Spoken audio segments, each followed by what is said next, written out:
that's one of the big problems that the incoming chief of staff is going to have. We were talking earlier this hour about message discipline. And I've seen a number of people who are supporters of this president who are dyed-in-the-wool Republicans. People like Laura Ingraham who say message discipline, message discipline, message discipline when they tweet about this White House. The biggest problem for the incoming chief of staff is that the person who seems to have the least message discipline is the president himself. They'll be on track to have a good week on Made in America or infrastructure or something like that, and the president will get up in the morning and issue a series of tweets that take them way off message. So whoever the new communications director is going to be under John Kelly, it's got to be an awfully nimble person, somebody who's got their head on a swivel, who's got 5 different game plans, let's say, ready to go, just in case the president decides to go off on a tangent compared to what the White House thinks the message should be. The president likes to do that, though. He likes to keep people off balance. He thinks that he gains by that. He likes to talk directly to his constituents. So I don't expect, as much as John Kelly may try to channel, as I was talking about earlier this hour, the president's enthusiasm for his own messaging, he'll probably have to deal with a president who still takes the White House way off message at the most inopportune times, simply because that's the way he works.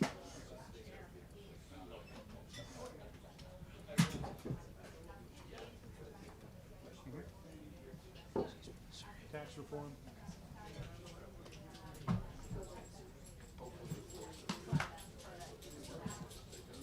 You know, the one thing that the president has been disciplined on is tax reform. You know, the health care bill seemed to be a little all over the place because one day it was repeal and replace, and then it was simply repeal and then back to repeal and replace again. But the president has been very disciplined, very consistent on this issue of tax reform. The only thing that has really been sort of malleable here is where the corporate tax may land. The president has said somewhere around 15 to 20%.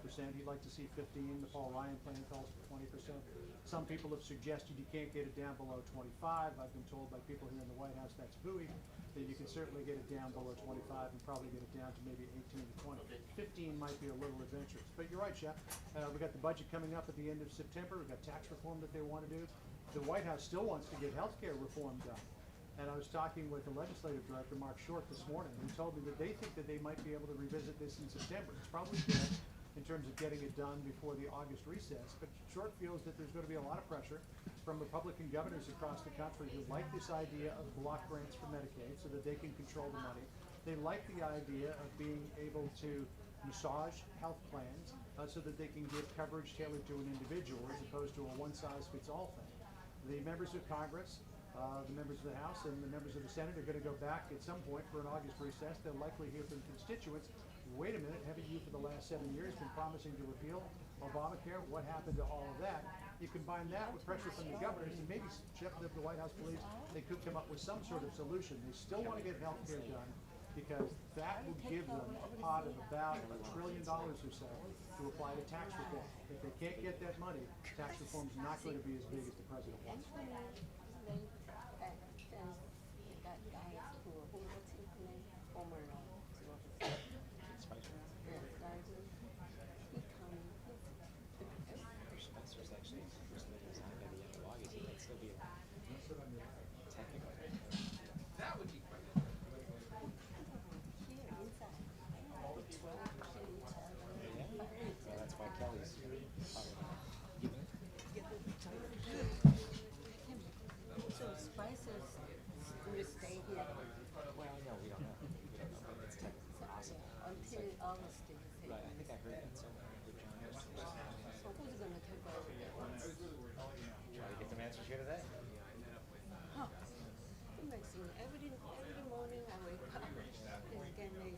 The president has talked about that many times, Chef, in the past few weeks as he's looking at the deteriorating situation there. You've got that, you've got Russia expelling 755, we're not really expelling because there aren't that many people to expel, so we're removing 755 diplomats from the U.S. mission there in Russia.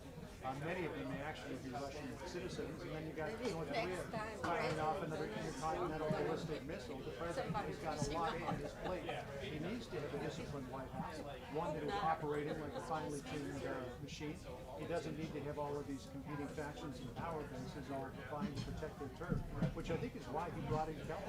He said that this morning that Kelly was an emerging star in the administration. The president loved what he did at DHS. He said he's been engaging in some policies that are potentially very controversial without much controversy at all. There's the controversy over the immigration thing.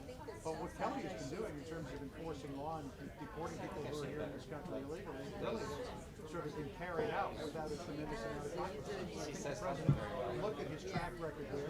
He knows that he's got vast political experience here in Washington because he served as a top military aide to Leon Bannon and Huckabee. He's got the combatant commander experience, and he's the sort of guy who President Trump thinks can run a pretty tight ship. Again, the big question is, how many lines, direct lines of communication will there be to the president? Will everything or most things flow through Kelly, or will there continue to be these parallel tracks where the president is listening to different people?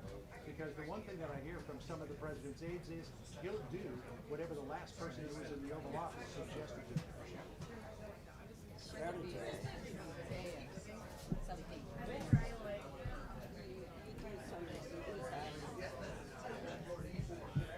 No problem. Am I good? Yeah, sure. Let's keep going.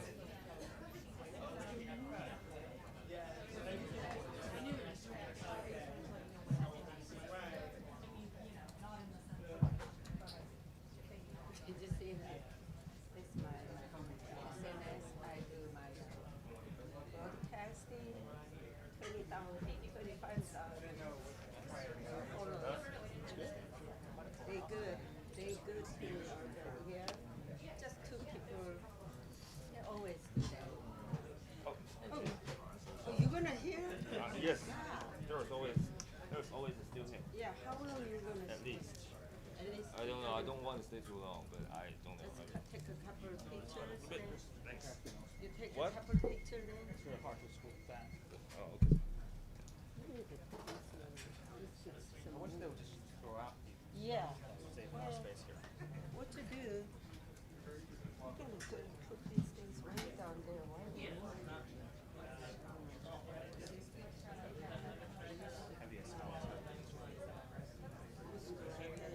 John, don't want to distract you, but you're saying, so I recall Spicer isn't really resigned until end of August, right? 15th was supposed to be. 15th, so technically you're still around. You know, I think I that heard you mention- August 15th departure date may be delayed. Yeah, I heard you mention that. You need a communications director. Right. Got one at least knows the job. Who's gonna be next to communication? That's, I think Spicer will be around for a while. or maybe for a while, like you say, temporary. Yeah, I mean, they may look for somebody else, but they were having trouble finding somebody. That position's been open for a while.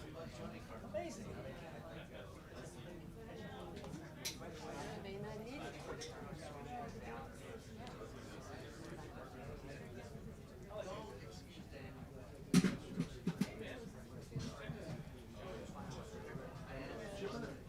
All right, buddy. They're average Tuesday, right? You know, it's like the weather in summer. Hey, how you doing? Wait a minute. So,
work for different companies. That's the same company. Different companies, different photographers. Your competitors.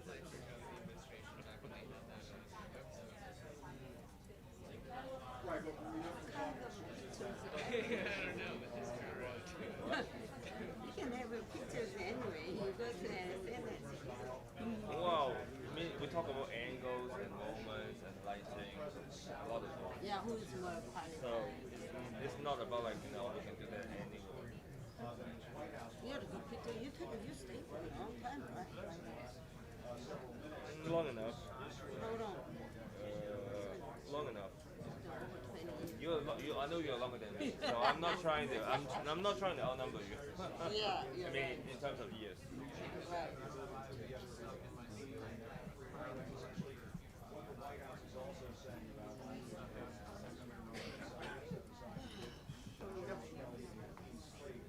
But this friend of Scaramucci also said that he plans to show up at his other job with the administration, that's the export-import thing tomorrow morning at 9 o'clock.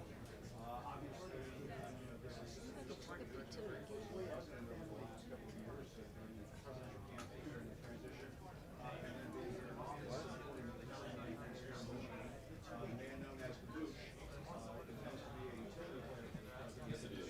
Outside advisor, so they're trying very mightily at the White House so we get the best face on this. Brooke, make no mistake, when the president was tweeting earlier this morning, no White House chaos. This has once again been a day of White House chaos, and really the norm, not the exception. The White House has planned in staff chaos and staff turmoil from week to week, and that is why when we talk to people inside the administration, inside the White House, outside the White House, close to the president, that is why they say to you that the first 6 months of this administration are probably 6 years, because this is just something that constantly plays out. He's trying to just on the job for days, and has what you're in that Peter.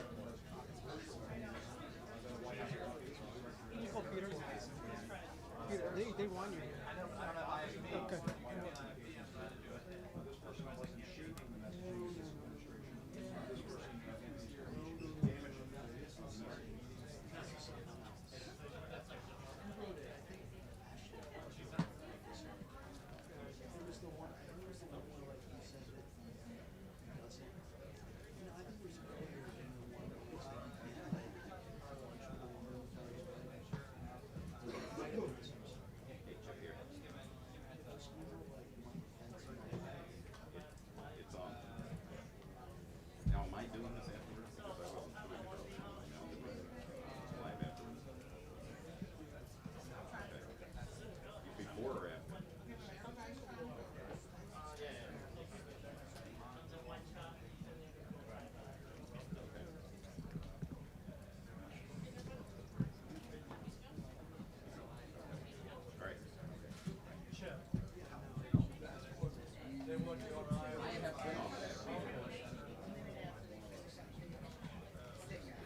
Yeah, thanks.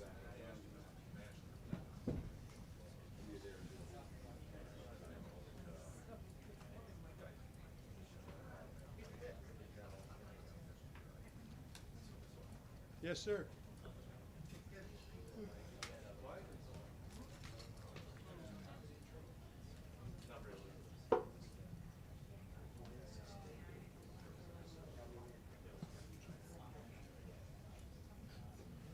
Hey, Miles, how are you?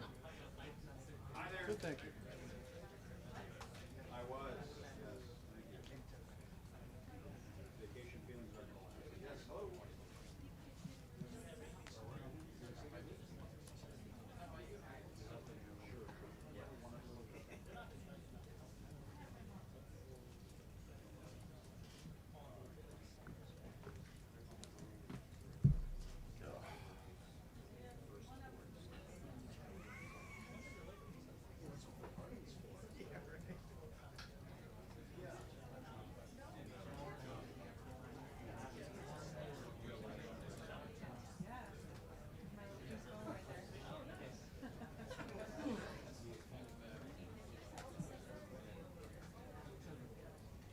I'm good, Shelby. How are you?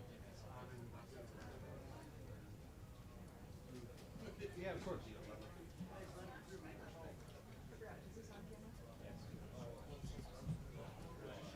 Great, thanks.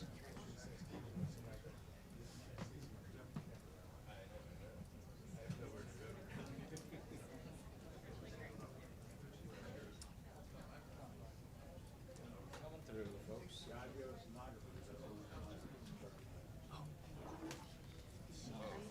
Hey, how's it going, Alex?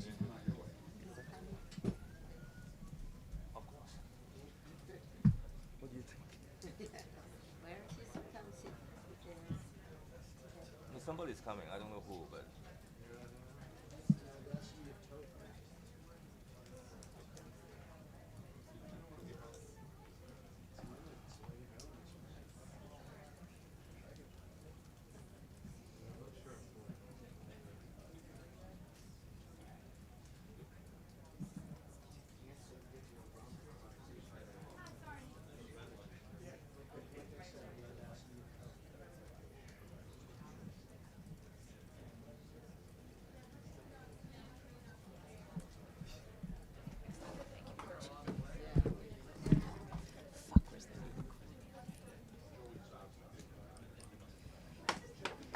Jeff?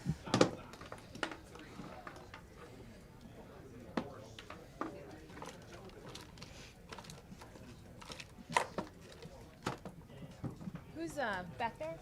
Hi. Earpiece? Nope, it's just the cord.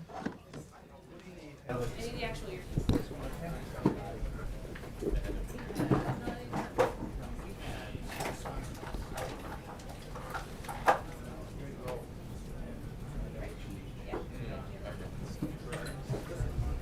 That's the question a lot of people are asking me about the way that seniors are down.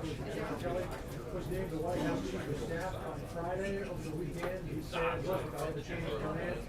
The person who is the Communications Chief of Staff on Friday over the weekend. He said, look, I have a change of command. The person who is the Communications Director does not fit within that chain of command because he had a direct line of access to the President. And so over the course of the weekend and this morning, Anthony Scaramucci said, look, let's clear the decks.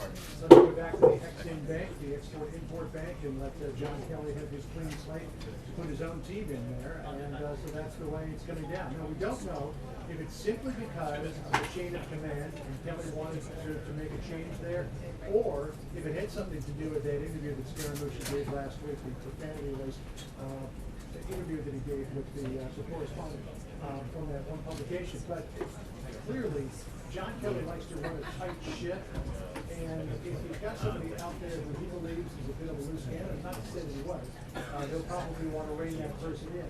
Kelly comes from a line of combatant commanders that includes James Madison, Joe Benson, who was the current chairman of the Joint Chiefs of Staff. And I remember, Neil, back in the Iraq War of 2003, Dunford relieved the commander of the unit that I was traveling with right in the heat of battle. So this is a group of combatant commanders who, when they see a problem, they deal with it, and they deal with it swiftly. Clearly, Kelly thought this was a problem, wanted to delve. And what's really interesting about all of this is the fact that the president wanted Scaramucci in that job. He had given him that direct line of communication. He had given him seniority over Sean Spicer. And 10 days later, in comes John Kelly, and Scaramucci is out. So it just shows that the president was willing to take some pretty drastic steps to continue to develop. Don't worry, John Roberts. You've got plenty of time. I figured you were waiting for me. Waiting for you.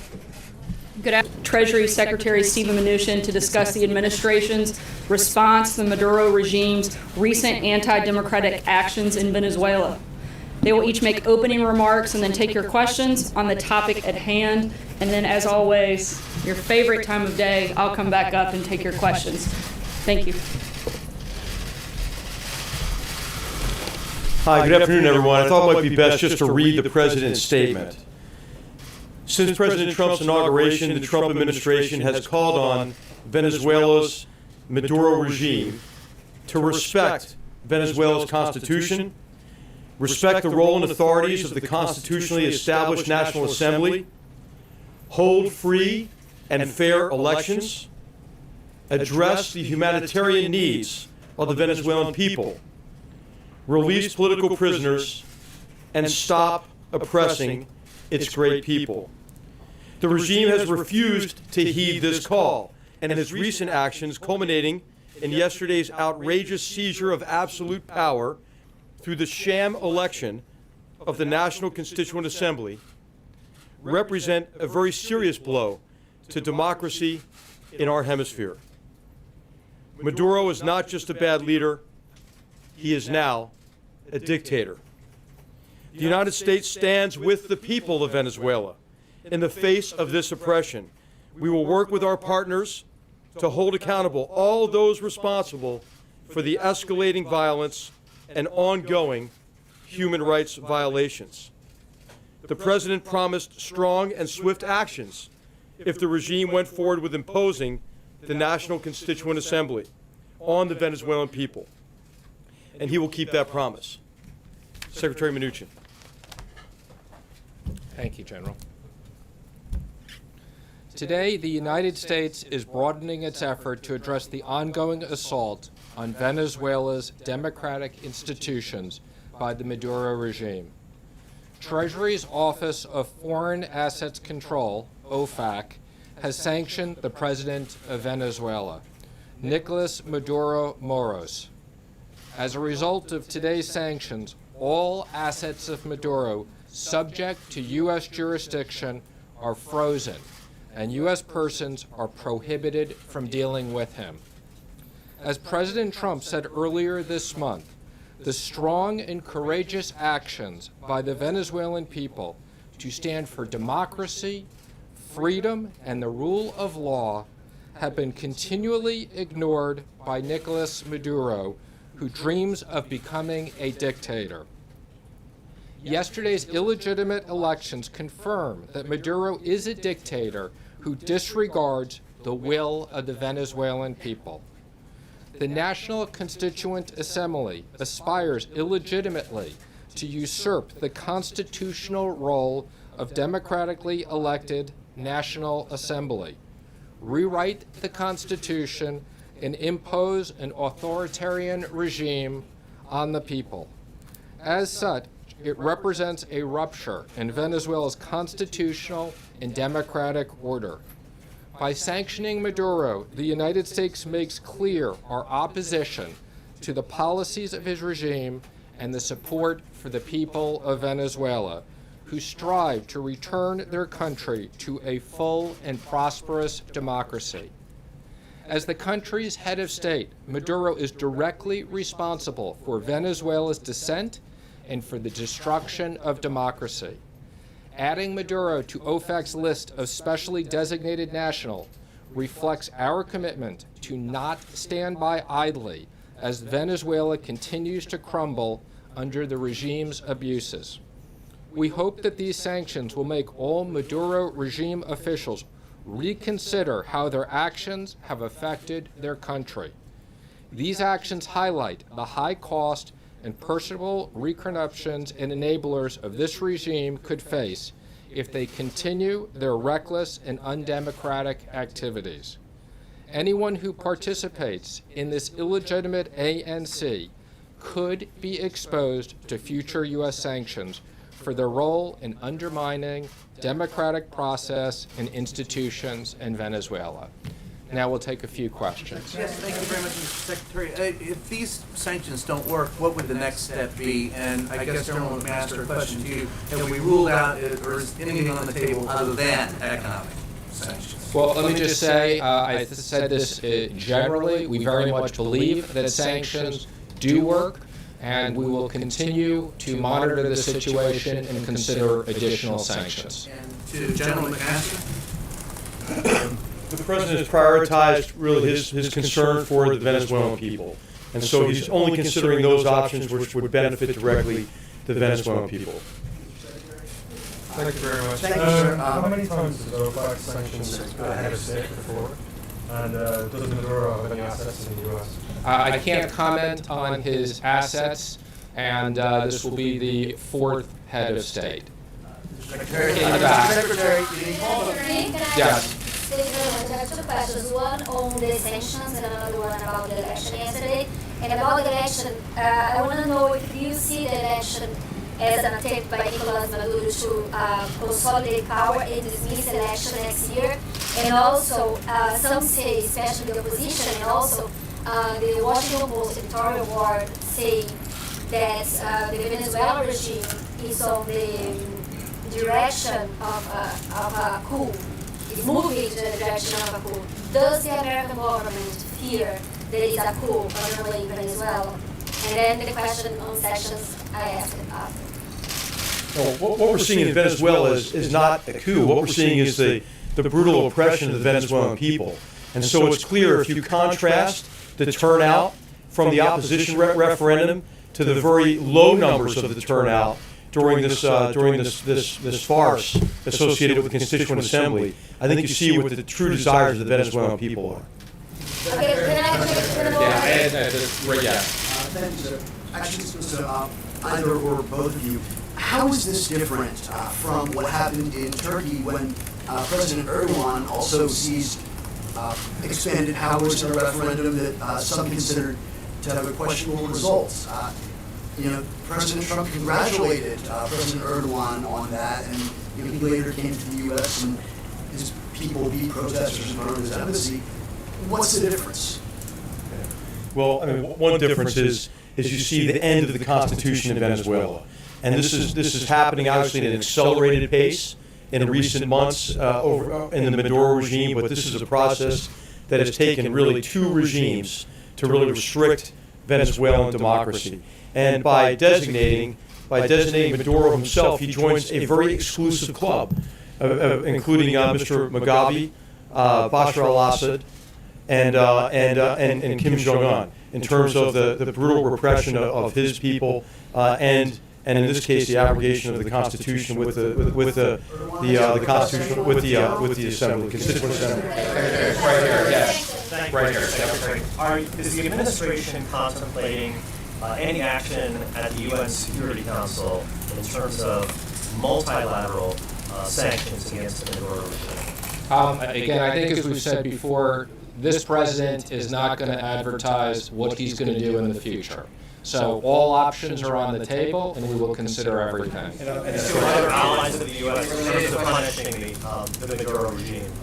General, can you please answer that? I'm sorry, what was the question? Have you spoken to any other American allies about the issue of punishing? You see in the president's statement, he said we're going to continue to work with our partners in the region, and there have been many leaders who have taken a very important role in this connection with trying to engage Maduro, to get him to moderate his behavior, to get him to protect the rights of his people. As you know, the Organization of American States has tried very hard in this area as well. And so the president is committed to working with partners in the region on behalf of the Venezuelan people. And we had several countries last week. Committed to working with partners in the region on behalf of the Venezuelan people. And we had several countries last week join us in our previous sanctions.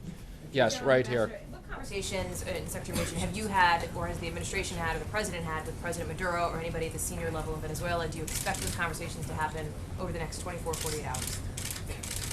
I think we're not going to comment on that. Thank you, sir. You had said before, the president had promised strong and swift economic sanctions. This is not really economic, this is more individual.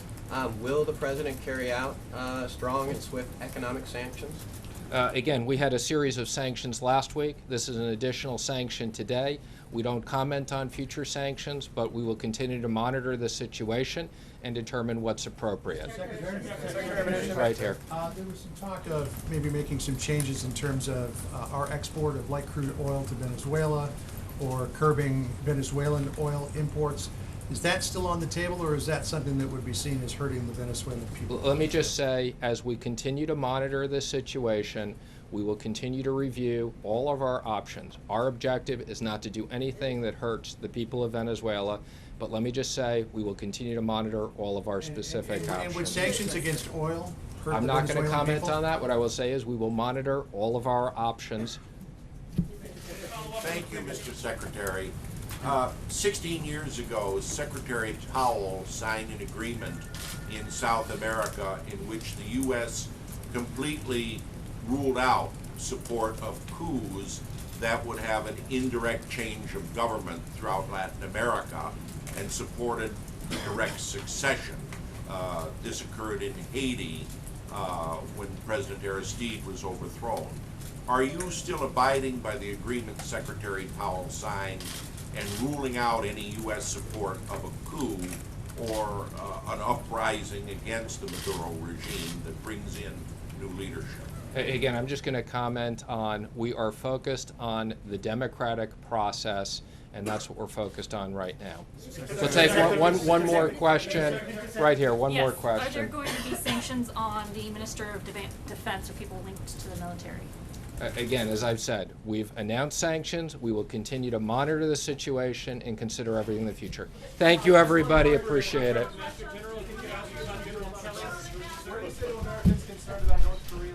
You guys wasted all your questions on the same one over and over. Just kidding. Tough crowd today. I know it's a little late than we're used to doing the briefing, so I'll just have a few updates before I get to your questions.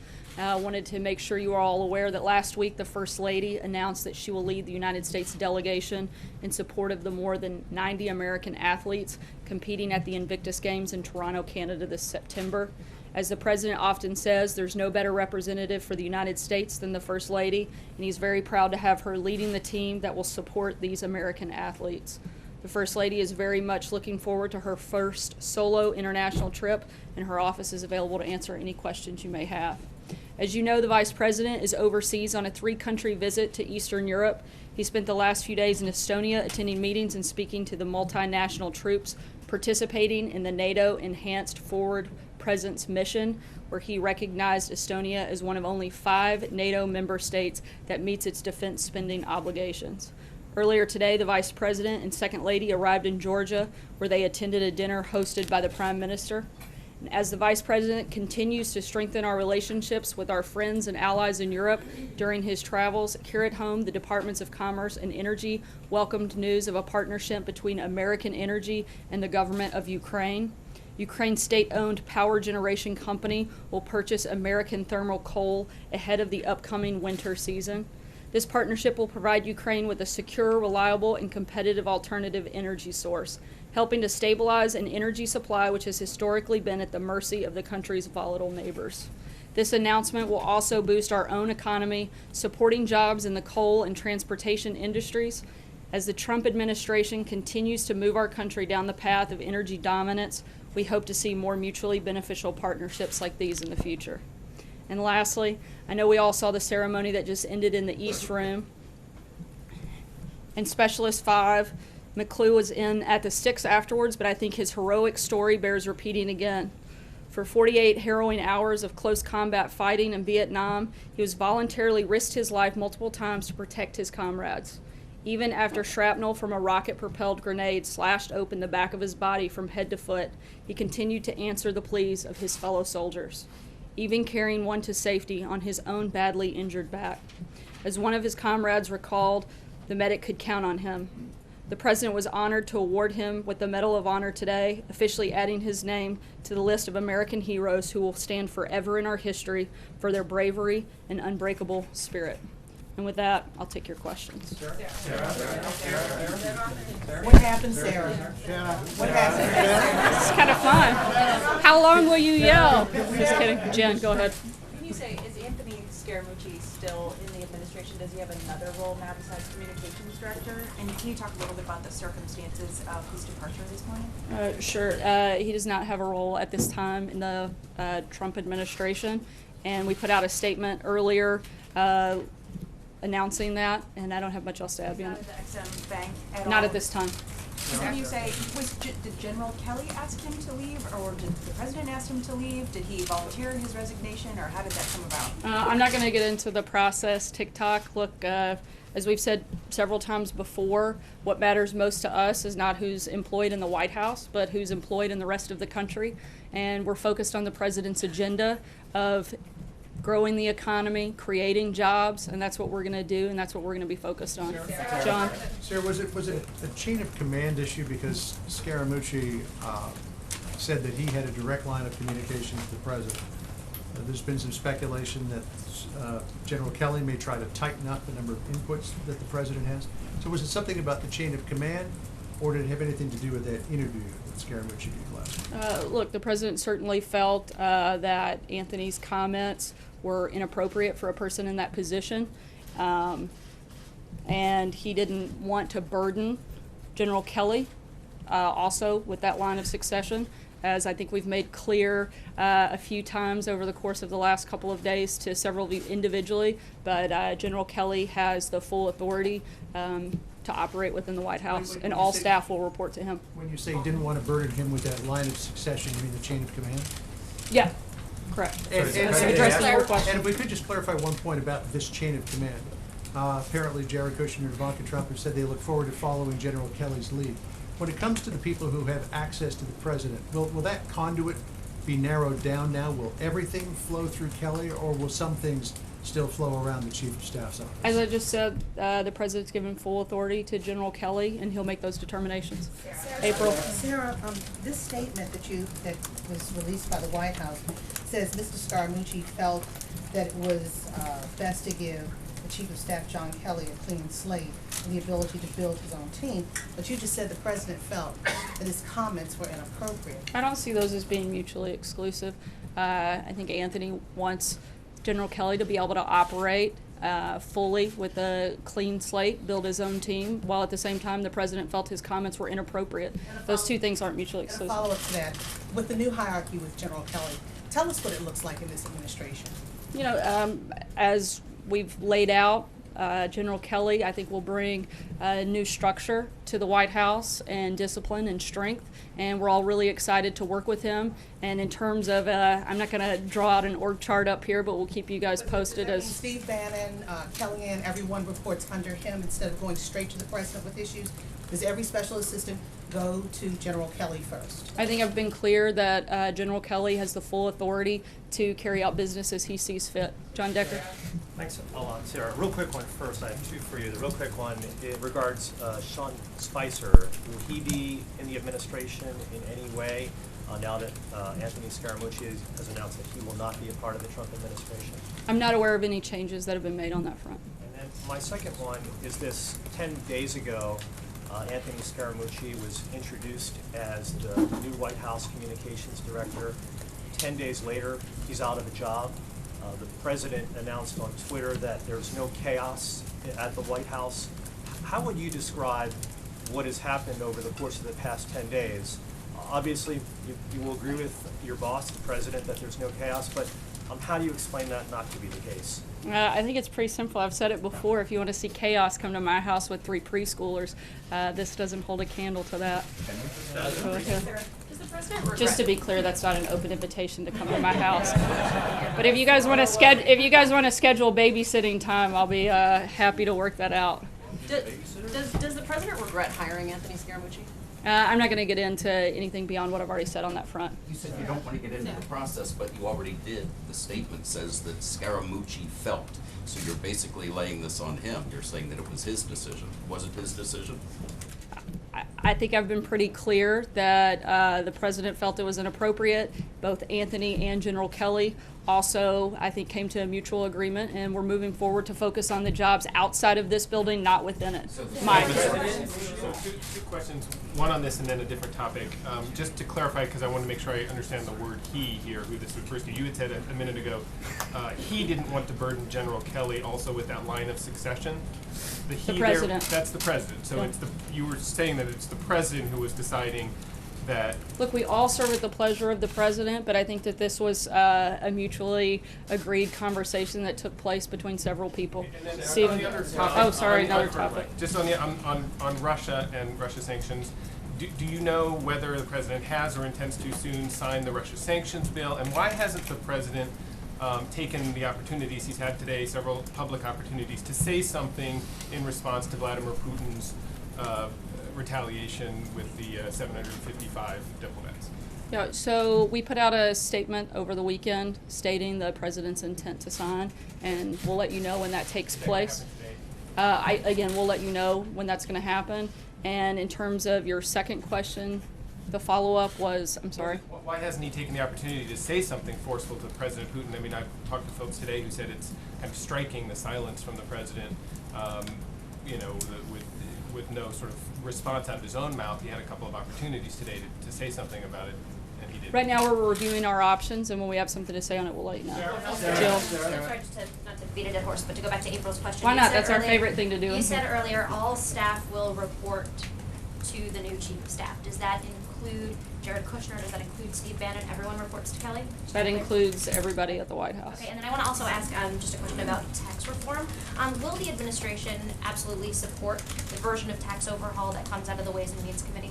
Well, we're working hand in glove with, we put out a joint statement with the Big Six. We'll continue working with them and announce details as they come forward. Francesca?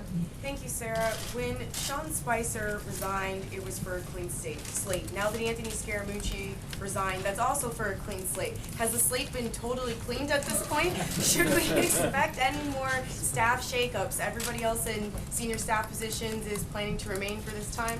Yes, they are. John Gizzi? Yeah. Thank you, Sarah. Two very brief questions.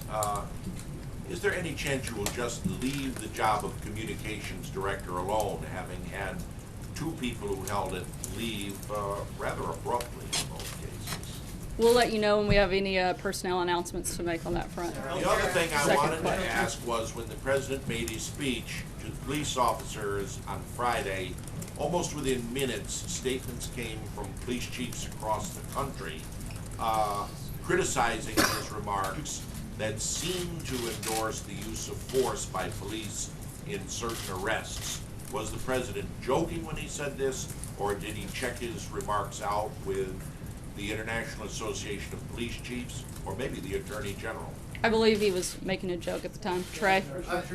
So to be clear, because the statement says that Anthony Scaramucci is no longer with the administration, was Scaramucci fired by the president, or was he asked to resign? Again, I'm not going to get into anything beyond what I've already said on that front. Follow up from the president's Sorry, perspective. You said this was a back and forth conversation. Can you take us through a little bit of what the president is looking for in his communications shop, why he might make this decision to make it clean slate? I think that he wants to work with General Kelly and the communications team that is intact right now and determine what the best course forward is at this point. Noah? Are reports that Attorney General Sessions is being considered for Homeland Security Chief accurate? How soon will that search be complete? How essential is it for the White House to fill that in a quick manner? There are no conversations about any cabinet members moving in any capacity, and the president has 100% confidence in all members of his cabinet. Allie? I have two questions for you. One, on the Scaramucci issue, you said the president found his remarks inappropriate. Obviously, the president is not a stranger to salty language. Can you specify what exactly he found inappropriate or disturbing about that? I said he found it inappropriate for a person in that position. To do what?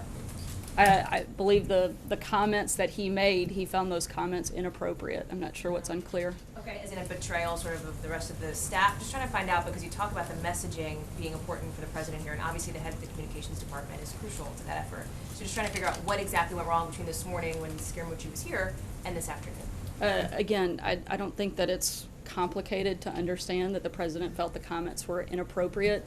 I can't really explain it any further than that. I'm not sure what's hard. On North Korea, obviously, events over the weekend have unfolded. There's been some discussion from outside analysts who are increasingly speculating about the possibility of a first strike. Is that an option on the table for this White House? As we've said many times before, the president's not going to broadcast any decisions, but all options are on the table. Peter. Thank you, Sarah. Thank you, Sarah. The president week before last signed an executive order on infrastructure.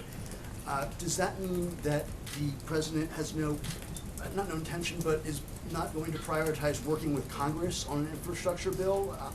Is there any discussion at this point of moving forward on any sort of legislative plans for infrastructure, especially digital, since he Absolutely. mentioned in Iowa? The president's been very outspoken on the need for a massive overhaul to the country's infrastructure system, and that's certainly still a priority, both legislative and in any capacity that he has the ability to carry that out. Matthew? Thanks, Sarah. Just kind of big picture here. We've seen the chief of staff, the deputy chief of staff, handful of communications directors, a press secretary, and a national security advisor all leave in the first 6 months of this administration. Can you tell us a little bit about why there's been all of this turbulence? I know you don't like to get into the process, but just all those things together, what's going on? Look, we're continuing to focus on the president's agenda. We're going to have staff changes. We let you guys know when they happen. But like I said earlier, what matters to us are not the jobs that are within this building, but the ones outside of there. That's why the president's been so focused on growing jobs. We've created over 1 million new jobs since he took office, the lowest unemployment in the last 16 years. Consumer confidence is at an all-time high. We're focused on creating a strong economy and growing jobs outside of this building, not focused on the ones within. We're going to continue to do that. Healthcare, Alexis? if I may, a quick follow-up on healthcare. Sure. Mick Mulvaney said the White House doesn't want any votes in the Senate until they're voting on healthcare. With John McCain out, Pence out of the country, they don't appear likely to vote on healthcare.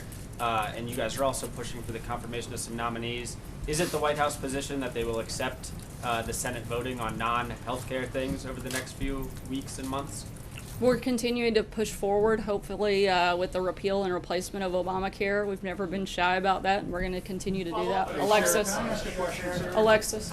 The President's Legislative Affairs Director was talking today at the museum about the President's tax reform ambitions, and I wanted to ask if you can elaborate on the President's hope to travel in August to begin to talk about tax cuts and tax reform, and his interest in maybe getting some Democratic senators interested in supporting legislation. Do you have any details that you can supply about where he might go and the message he wants to impart?